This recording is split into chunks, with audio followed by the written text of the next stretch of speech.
अच्छा जी, तो सबसे पहले आपके पेपर में होता है सेक्शन ए। सेक्शन ए के अंदर बेसिकली होता क्या है, आपके आते हैं एमसीक्यूज जो कि होते हैं 50 नंबर के। ठीक है। अब इन एमसीक्यूज के अंदर जो है आपको ज्यादा टाइम नहीं लेना।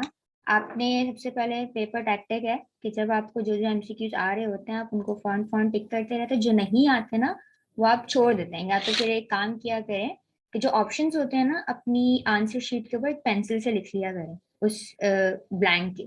तो जब आप जो है वो बाद में रेफर करेंगे, जब आपको कुछ नहीं आ रहा और तुक्का भी लगाना पड़ेगा तो आप उनमें से देख सकते हैं कि आपने किस चीज पे लगाना है। ठीक है, एक तो चीज ये हो गई। दूसरी चीज ये कि सेक्शन बी,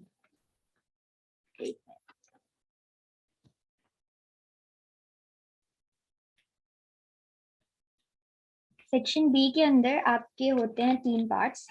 और पहला पार्ट आपका होता है प्रोज का। ठीक है।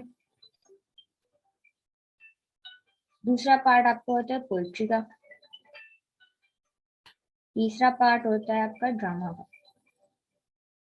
आपकी ड्रामा के अंदर एक ड्रामा है the count of Monte Cristo का, तो उसको भी हम पढ़ेंगे। और एंड में उसकी एक वीडियो है वो भी मैं आपको दिखाऊंगी। तो फर्स्ट इसके अंदर बेसिकली आपने करना क्या है कि सेक्शन बी के अंदर आपका ये टोटल होता है कितने नंबर का, 30 नंबर का। 30 नंबर के अंदर आपको अटेम्प्ट करने होते हैं 6 सवाल, at least 1 question from each section. ठीक है। आप ऐसा भी कर सकते हैं 6 सवाल के आपने 2 इसमें से अटेम्प्ट कर लिए, 2 इसमें से अटेम्प्ट कर लिए, 2 इसमें से अटेम्प्ट कर लिए, 6 हो गए। लेकिन समटाइम्स ऐसा होता है कि स्टूडेंट्स को प्रोज नहीं आ रहा होता, तो वो क्या करते हैं कि सारे सवाल पोएट्री के अटेम्प्ट कर लेते हैं और 2 ड्रामा के अटेम्प्ट करके एक प्रोज में से अटेम्प्ट कर लेते हैं। आप ऐसे भी कर सकते हैं, लेकिन एटलीस्ट एक सवाल आपने हर क्या कहते हैं सेक्शन के अंदर से अटेम्प्ट करना ही करना है। और फोर्थ पार्ट जिसके अंदर होता है वो एक होता है ग्रामर का भी पार्ट होता है। उसके अंदर से भी ग्रामर के अंदर सबसे ज्यादा जो है मसला ये आता है कि समटाइम्स बच्चों को आ नहीं रही होती। तो आई वुड सजेस्ट कि कम से कम एक सवाल या एक ऐसी चीज जो कि ग्रामर में जिसकी आपकी ग्रिप बन जाए वो अटेम्प्ट करके जरूर आना, छोड़ के कुछ मत आना। ठीक है। सेकेंडली लास्टली इसके अंदर आता है हमारा सेक्शन सी। अब ये हमारा होता है 10 नंबर का सवाल। तो इस सेक्शन सी के अंदर हमारा आता क्या है बेसिकली, एक सवाल हमारा 10 नंबर का होता है, टोटली होता है हमारे पास 20 नंबर का। हमें अटेम्प्ट करने होते हैं 2 सवाल। तो अब इसके अंदर हमारे पास आता है एक एस्से। एस्से अटेम्प्ट करना होता है सबसे पहला तो। दूसरा हमारे पास आती है नरेशन, ये भी ग्रामर का ही पार्ट है। तो और उसके बाद आती है रीडिंग कॉम्प्रिहेंशन। एस्सेज लिखना आप में से किस किस को आता है? चैट बॉक्स यूज करें, यस और नो लिख के बता दें कि आता है या नहीं आता।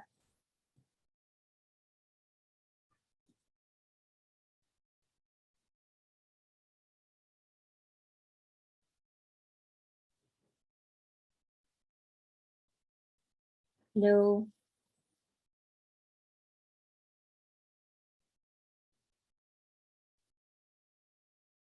ओके। तो जो हमारे पास दूसरे स्टूडेंट है वो, आप जाग रहे हैं या आप सो रहे हैं?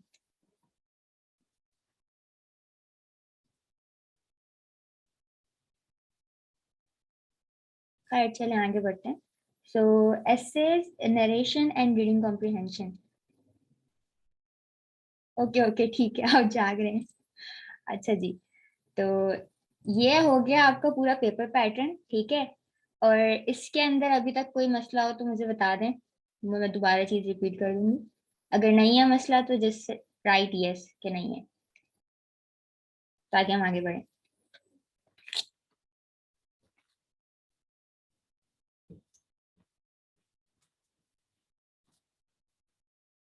Okay, thank you for the feedback.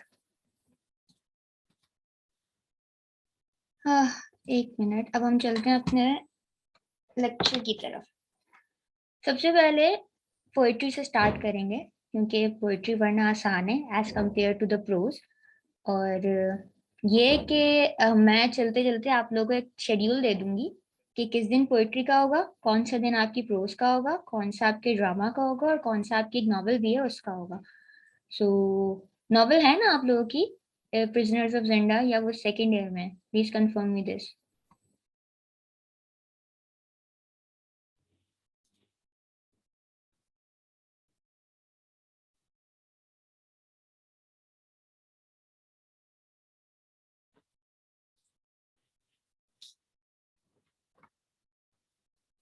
Okay ठीक है, सेकेंड ईयर में आपकी नॉवल है। इस साल आपका सिर्फ ड्रामा है।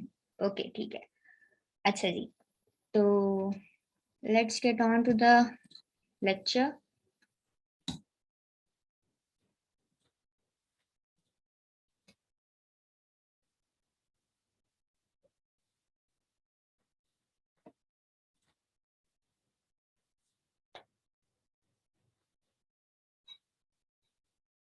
ठीक है, सबसे पहले हम लोग जो लेक्चर पढ़ने वाले हैं उसका नाम है, this is a poem written by William Shakespeare, और इसका नाम है under the greenwood tree. So ये आपकी बुक की सबसे पहली पोएम है ऑब्वियसली।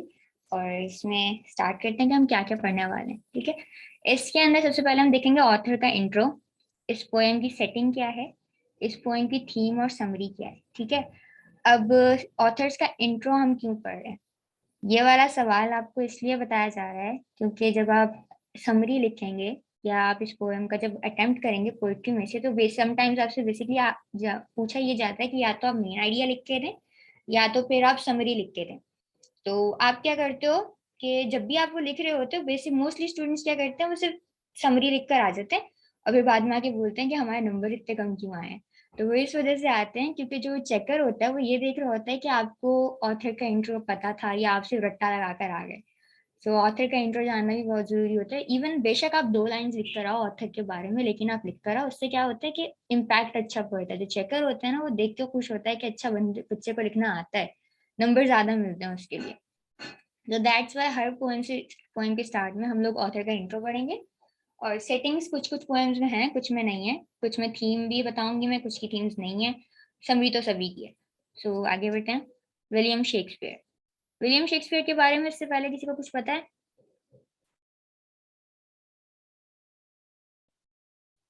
विलियम शेक्सपियर कौन थे? नो?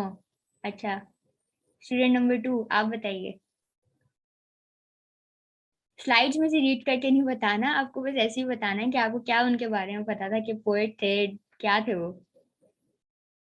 एक उनमें हटा देती हूँ।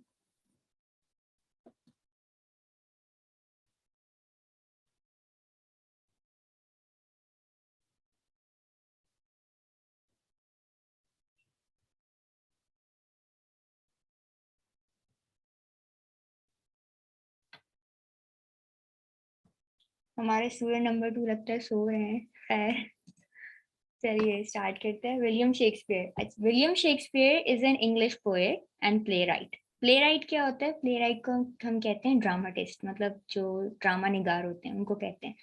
Widely regarded as the greatest writer of the English language and drama.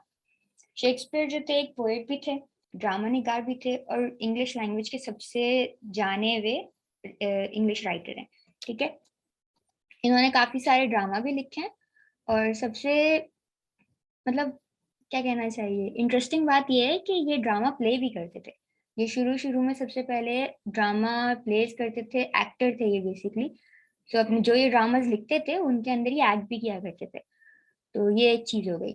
अब अपनी इसके पर तरफ चलते हैं। सेटिंग दिस सॉन्ग, ये जो अंडर द ग्रीनवुड ट्री है, ये बेसिकली एक सॉन्ग है जो कि शेक्सपियर की एक ड्रामा में से लिया गया है। उस ड्रामे का नाम है एज यू लाइक इट। ठीक है, उसके एक्ट 2 सीन 5 में से लिया गया है। और ये सॉन्ग जो है एमियंस ने गाया था, जो कि एक ग्रुप ऑफ नोबल मेन थे living the life of exile in the forest of Ardern. जो कि आर्डन एक फॉरेस्ट का नाम है, ये याद रखिएगा। और वो एक से, और वो जो है वो उस फॉरेस्ट में गए थे और वहां जाके इस ग्रुप ऑफ पीपल ने वहां जाके एक सॉन्ग गाया था। और ये ग्रुप ऑफ पीपल था कौन? ये एक ड्यूक था जो कि वो was robbed of his dominions. Dominions मतलब उसकी जो अपनी पर्सनल चीजें थी, पर्सनल क्या कहना चाहिए, उसकी प्रॉपर्टी वगैरह जो थी वो उसके एक भाई था, उसने उससे चुरा ली थी। और उसको भेज दिया था कि जाओ तुम जाके ना फॉरेस्ट ऑफ आर्डन में, उसको निकाल दिया था, मतलब वतन से बाहर निकाल दिया था कि तुम जाओ, मैं तुम्हें वतन की जरूरत नहीं है. The young brother is very greedy and ambitious and forced the duke to go into exile and live the rest of his life in the forest of Arden. यही वही वाली बात जो भी मैंने आपको explain की. Third is the duke and his followers have experienced misfortunes brought up by human enemies. अब ये जो ड्यूक और उसके साथी थे, उन्होंने जो है वो काफी सारे मुश्किलात झेली होती हैं जो कि इंसानों की तरफ से होती हैं. Here they are living a simple life with no human enemy. अब वो फॉरेस्ट ऑफ आर्डन के अंदर एक सादी सी जिंदगी गुजार रहे हैं without any human enemies. The only enemy that they face is the rough and harsh weather. जो एक खाली उनको जिस चीज का सामना करना पड़ेगा वो एक रफ और हार्श वेदर है, इसके अलावा कुछ भी नहीं. So first I will read this poem, then I will ask any one of you to read this, okay? So just pay attention. Under the greenwood tree, who loves to lie with me and turn his merry note unto the sweet bird's throat. Come hither, come hither, come hither. Here shall he see no enemy but winter and rough weather.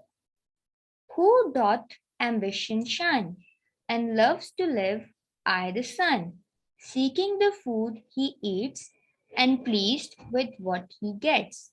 Come hither, come hither, come hither. Here shall he see no enemy but winter and rough weather. Okay, so who is volunteering to read this? Please आप अपना mic open करें.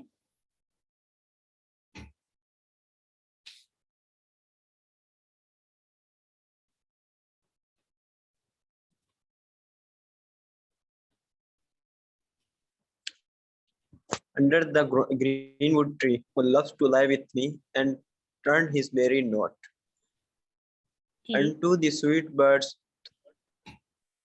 Come hither, come hither, come hither. Here shall he see no enemy but winter and rough weather. Who doth ambition shun and loves to live the sun, seeking the food he eats and pleased with what he gets. Come hither, come hither, come hither. Here shall he see no enemy but winter and rough weather. Thank you so much. So let me explain this. अच्छा, first stanza के अंदर जैसे आपने पढ़ा under the greenwood tree, so basically ये song कहाँ गाया जा रहा है? एक ग्रीनवुड ट्री है उसके नीचे. Who loves to laugh with me and turn his merry note unto the sweet bird's throat. अब जो आदमी ये गाना गा रहा है ना, वो सबको बुला रहा है, वो लोगों को बुला रहा है कि तुम मेरे पास आओ, आओ मेरे साथ आके गाना गाओ. और मतलब इतना सुरीला गाना जो कि एक चिड़िया के गाने से भी ज्यादा अच्छा हो. कम हितर, कम हितर, कम हितर. ये बेसिकली जो वर्ड हितर है ना, ये एलिजाबेथन इंग्लिश में यूज किया जाता था. मतलब जो पुरानी जमाने की अंग्रेजी हुआ करती थी उसके अंदर ये लोग इस्तेमाल करते थे. इसकी आसान अल्फाज में हम कहते हैं कम हेयर. उसका मतलब ये है कम हितर. ठीक है. Here shall he see no enemy but winter and rough weather. अब वो कह रहा है यहाँ पे तुम्हें कोई और एनिमी नहीं मिलेगी, सिर्फ क्या मिलेगा? विंटर और rough weather. Who doth ambition shun, who loves to live I the sun, seeking the food he eats and pleased with what he gets. अब वो कह रहा है कि तुम अपने सारे एम्बिशंस जो हैं तुमने अपनी जिंदगी में जमा करके रखे उन सबको छोड़ दो. आओ मेरे साथ, आओ इस सन के नीचे लेटो, इसके साथ मतलब इस सन में रहो, इस फॉरेस्ट में रहो, और जो तुम्हें मिलता है उसके अंदर तुम खुश रहो. मतलब ये नहीं कि तुम कंप्लेन नहीं करो कि मुझे ये नहीं मिला, मुझे वो नहीं मिला. जो तुम्हें मिल रहा है उसके अंदर खुश रहो. come hither, here shall he see no enemy but winter and rough weather. अच्छा जी, तो किसी को पता है कि थीम और समरी में फर्क क्या होता है?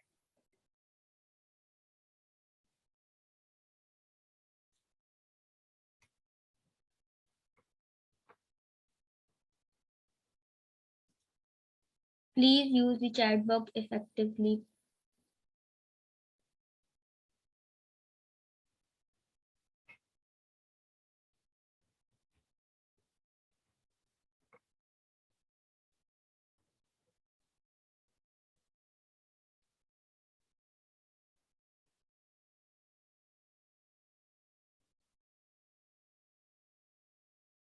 Students, I'm waiting for your answer.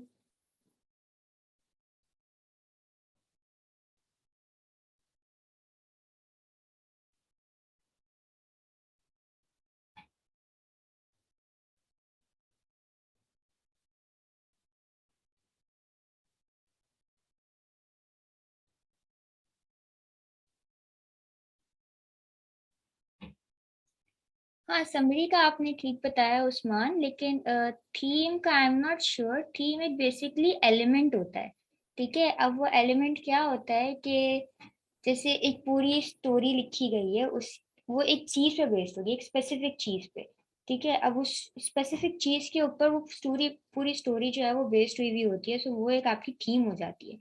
अब वो थीम में इसमें है क्या, इसमें मैं आपको बताती हूँ एक सेकेंड। थीम यहाँ पे आप देखें तो यहाँ पे लिखा हुआ है the theme of this poem is a friendship.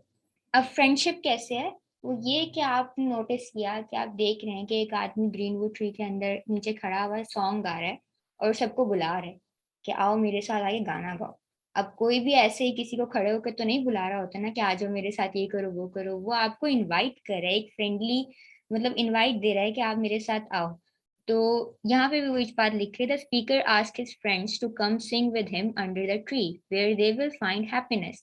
अब उसे कहा आओ मेरे साथ इस ट्री के नीचे गाना गा, यहाँ तुम्हें सारी जिंदगी खुशियां मिल जाएंगी, ठीक है। सो बेसिकली इसका थीम ये था फ्रेंडशिप का। अब इसकी समरी क्या है, in this poem the greenwood tree, the poet William Shakespeare describes the charms of forest life and asks people to come and join him in the forest. The poet invites any enthusiastic friends to come and take time to relax under the greenwood tree. अब यहाँ enthusiastic का एक word है, ठीक है। इसका मतलब क्या होता है, enthusiastic का मतलब ये होता है कि बहुत जज्बे वाला, बहुत जोश वाला, ठीक है। अब जो बंदे किसी काम करने के लिए बहुत उसके दिल में वो होगा ना कि मैं ये काम करूँ, उसे बहुत एक्साइटमेंट होगी, तो ऐसे लोगों को हम कहते हैं enthusiastic, ठीक है। तो and turn his melodious note of the heart into the sweetest song that the sweetest bird can ever sing. Melodious का मतलब होता है सुरीला गाना, ठीक है। वो कह रहा है कि उसके दिल के जितने भी गाने हैं ना वो अपने मतलब गाए, दिल से गाए, तो उसके गाने क्या हो जाएंगे, सबसे हसीन चिड़िया का गाना जो होगा उससे भी अच्छे हो जाएंगे। The friends is free to sing like a bird, so anyone can come immediately towards the greenwood tree. Here one shall find no enemies, but only the rough and cold weather of winter. अब author जो है वो आपको ये कह रहा है कि आपको यहाँ पे कुछ भी मतलब देखने को नहीं मिलेगा, यहाँ आपको कोई तंग नहीं करेगा, यहाँ आपसे कोई आके कोई चीज छीनेगा नहीं, आपकी चीज आप ही की होगी। लेकिन यहाँ पे कंडीशन उसने लगा दी। उसने पोयम के अंदर कहा कि आपको जो मिलेगा आपको उसके साथ खुश रहना पड़ेगा, आपको अपने सारे एम्बिशंस मतलब जो भी आपकी टेंशन होंगे, स्ट्रेस होंगे, वो सब आपको बाहर छोड़कर आने पड़ेंगे, यहाँ आप वो लेकर नहीं आ सकते। और बस आपको कह रहा है कि आपको एक रफ वेदर और कोल्ड वेदर को जो है इंड्योर करना पड़ेगा, जो कि जंगल में अक्सर नॉर्मल होता है, कॉमन होता है। जब आप किसी जंगल में जाते हैं तो वहां पे आपको आसाइशें नहीं मिलती जो आपको सिटी में मिल रही होती है। तो पोएट वही बात बेसिकली डिस्क्राइब कर रहा है कि जब आप यहाँ आओगे तो आपको सिर्फ वेदर का जो है इंड्योर करना पड़ेगा, बस अगर आप इसको इंड्योर कर सकते हो तो आप यहाँ पे आके एक अच्छी सी जिंदगी गुजार सकते हो out of that city life. City life हमने देखी होगी, बहुत ज्यादा टेंशन में होती है, स्ट्रेस होता है, हमें ये काम करना है वो काम करना है, ये चीज रह गई वो चीज रह गई। तो यहाँ पे वो ऐसा कुछ भी नहीं है, यहाँ पे सिर्फ आपने क्या करना है, आपने सिर्फ गाना गाना है, आपको जो खाना मिल रहा है आप उसके अंदर खुश रहोगे, और बस आपने सोना है, और ये तीन काम करने हैं, और एक वेदर को एंड्योर करना है। बस अगर आप ये सब कर सकते हो तो आप वहां जाओ अपने दोस्तों के साथ और वहां जाके एक हसीन जिंदगी गुजारो। व्हाट इज द मोरल और message of this poem? Mic open करके अगर बता सकते तो मुझे बता दी, क्या सीखा आपने इस पोएम में से?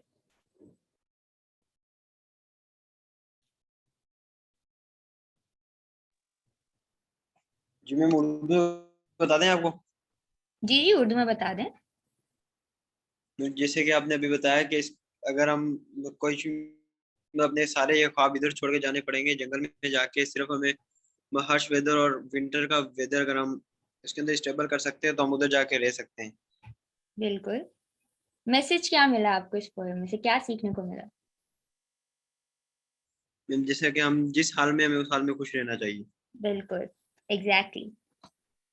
So, the author has advised to lead a life of simplicity away from the worldly desires. वो आप author आपको advice कर रहे हैं कि आप सादी जिंदगी गुजारो away from the worldly desires, मतलब दुनियावी ख्वाहिशात से दूर. Leading a simple life will soothe your mind and heart. ठीक है, सादा जिंदगी गुजारने से क्या होगा, आपका दिमाग भी सुकून में रहेगा और आपका दिल भी सुकून में रहेगा. It frees you from anxiety, stress and depression. You feel grateful for the things you have. ये वही बात आ गई जो मैंने एक्सप्लेन की कि आपको एंजाइटी, स्ट्रेस और डिप्रेशन से दूर रखती है ये सारी चीजें, ठीक है, और आपको मतलब शुक्र अदा करना सिखाती है for everything that you have. Pursuing a life of ambition, life will cause us trivial enmities and turn our loved one against us. अच्छा जी, तो यहाँ पे ये एक बात हो रही है कि जैसे देखा होगा आपने कि बहुत सारे लोग जो होते हैं जिनका एक एम्बिशन होता है कि हम ये करेंगे, बड़े बड़े ख्वाब होते हैं उनके, और वो समटाइम्स वो ख्वाब अचीव कर लेते हैं.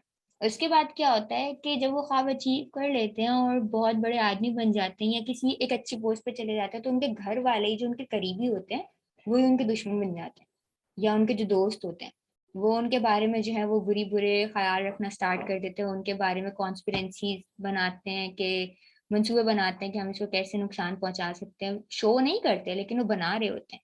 सो यहाँ पे वही वाली बात हो रही है, ठीक है. The difference between the uneasy life of an ambitious man and the content life of a man who leads a simple life is stressed in the poem. यहाँ इस पोएम के अंदर ना डिफरेंस शो हो रहा है कि एक उस आदमी का जो कि एक सादा जिंदगी गुजार रहा है हर इन चीजों से दूर, दुनियावी ख्वाहिशात से दूर, और एक उस आदमी का जो कि दुनियावी चीजों के पीछे भाग रहा है. उसके साथ क्या होता है, उसके साथ सारी चीजें बुरी हो रही होती हैं, वो स्ट्रेस लेता है, डिप्रेशन में चला जाता है, एंजाइटी हो जाती है, उसके अपने उसके दुश्मन बन जाते हैं. और जो कि आदमी एक सादा जिंदगी गुजार रहा होता है उससे किसी चीज की परवाह ही नहीं होती, वो बस जो चीजों से मिल रही होती है वो उसमें खुश होता है, सादा जिंदगी गुजारता है वो, उसका दिमाग और दिल दोनों सुकून में रहता है. ठीक है. सो ये था हमारा आज का लेक्चर, और इसके जो बाकी के क्वेश्चंस हैं वो मैं आपको सेंड कर दूंगी. और अभी तक अगर कोई प्रॉब्लम हुई हो या ऐसा कोई क्वेश्चन जो आपके पास हो तो please feel free to ask me. Any questions?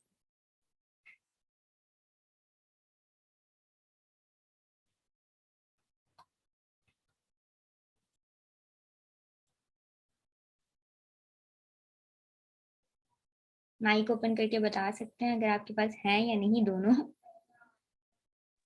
No ma'am. समझ में आ गया? मैं कुछ ज्यादा तेज तो नहीं गई? समझ में आ गया. ओके जी. तो अब यहाँ अपनी क्लास स्टॉप करते हैं, वैसे भी बस 10 मिनट रह गए हैं क्लास ऑफ होने में. सो अगर और भी कोई मसला हो तो मेरा व्हाट्सएप नंबर ग्रुप पे है, आप मुझे मैसेज कर सकते हैं. ठीक है. बाकी अल्लाह ठीक है. हाफिज, नेक्स्ट क्लास में मिलते हैं. अल्लाह हाफिज.